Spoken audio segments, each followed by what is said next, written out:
The silver tray landed with a muted clink on the fold-out table, the polished surface catching the cabin lights for just a second before revealing what was on it, half of a plain bread roll and a lukewarm glass of water. Julia Monroe, her blonde hair pulled into a flawless bun, smiled the kind of smile that looked pleasant from far away but, up close, carried the sting of an insult. "Your VIP meal, ma'am," she said, her voice sweet enough to be dangerous. Then, without lowering her volume, she added, "Thought this matched your style."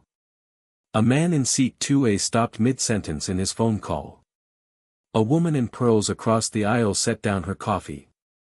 Eyes flickered toward Evelyn Crawford, taking in the pitiful meal that sat where a polished plate of steak and fresh salad should have been. Evelyn didn't move at first. Medium brown skin, salt and pepper hair neatly pulled back, she wore a tailored navy jacket with a silver scarf draped elegantly at her neck. She had boarded quietly, carrying herself with the calm assurance of someone who knew exactly who she was.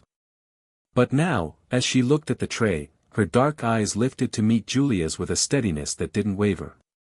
The hum of the engines filled the silence between them. Somewhere in row 3, a passenger tilted a phone camera up, trying not to be obvious. In a cabin meant for quiet luxury, the air had gone sharp. No one knew Evelyn's name yet. But they could feel that something in this moment was about to break wide open. Boarding Flight 764 out of JFK, Evelyn had been just another passenger to most people. To Julia Monroe, she was a problem. A woman of color, traveling alone, with no obvious designer branding, no logo purse, no diamond watch. Julia had worked first class long enough to develop her own silent checklist of who belonged here, and Evelyn didn't tick a single box. It began with the way Julia greeted her at the boarding door, a practiced smile that didn't reach her eyes, the kind that waved you through without truly welcoming you. Evelyn noticed, of course. She always noticed. Decades of travel had taught her that the smallest cues often carried the loudest messages. When meal service began, Julia decided to make her point. In the galley, she ignored the neatly plated entrees waiting to be served. Instead, she reached for the least appealing bread roll in the basket, split it in half, and placed one piece on a bare plate. No butter. No garnish. She poured a glass of water from the tap, leaving it without ice. Setting the tray down in front of Evelyn, she gave a tilt of her head that read like a challenge. Evelyn's hands remained folded in her lap. "Is this what you serve to everyone here?" she asked, her voice low and controlled. Julia's smirk was quick, practiced. "Only to those who fit the menu." Across the aisle, a businessman in 3A set his newspaper down. In 1B, a man wearing a crisp gray suit paused with his fork in midair. No one spoke, but all ears tuned to the exchange. In the row behind, a teenage girl whispered to her mother, "Did you see that?" The tension stretched, thin but unbreakable, waiting for the next move.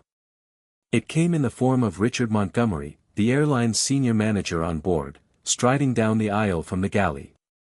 His black suit was impeccable, his polished shoes silent on the carpet, but his presence was impossible to miss. "Miss Monroe," he said evenly, "have you met Mrs. Evelyn Crawford?" Julia blinked. "No, sir. She's the chairwoman and CEO of this airline." The words seemed to pull the air out of the cabin. A sharp intake of breath came from somewhere in row 4. The phone camera in 2B angled higher. Julia's smile faltered, then collapsed entirely. Evelyn didn't raise her voice. "In my airline," she said, each word precise, "we don't serve dignity in halves." A murmur rolled through the passengers.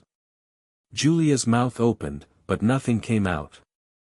The tray between them, with its half-bread roll and tepid water, sat like evidence in a trial. Every passenger now knew exactly what it meant. Every camera was pointed her way. Richard stepped aside, letting Evelyn decide the next move. She reached down, lifted the bread roll, and broke it in two. The soft tear of bread was barely audible, but in the charged air, it sounded loud. She set both halves back on the plate and looked directly at Julia. You served this to me, she said, calm as a level line, now you will serve the rest of this cabin, with the care you withheld. Julia's grip tightened on the cart handle. She moved to the next passenger, voice stiff as she asked, would you like coffee or tea? Every handoff of a cup, every placement of a napkin, felt like a performance under scrutiny.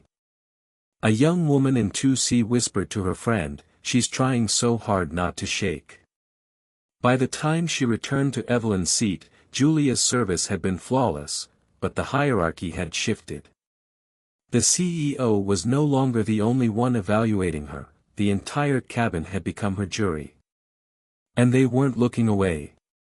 When the plane touched down at LAX, Julia expected to step off with the crew. Instead, two uniformed supervisors were waiting at the jet bridge. Executive meeting room, one said quietly. Inside, Evelyn sat at the head of the long mahogany table, her jacket off, sleeves neatly rolled. I could end your career today, she began, her voice even. But that would teach you nothing. Julia's breath hitched. You'll spend 6 months in cultural awareness training, Evelyn continued.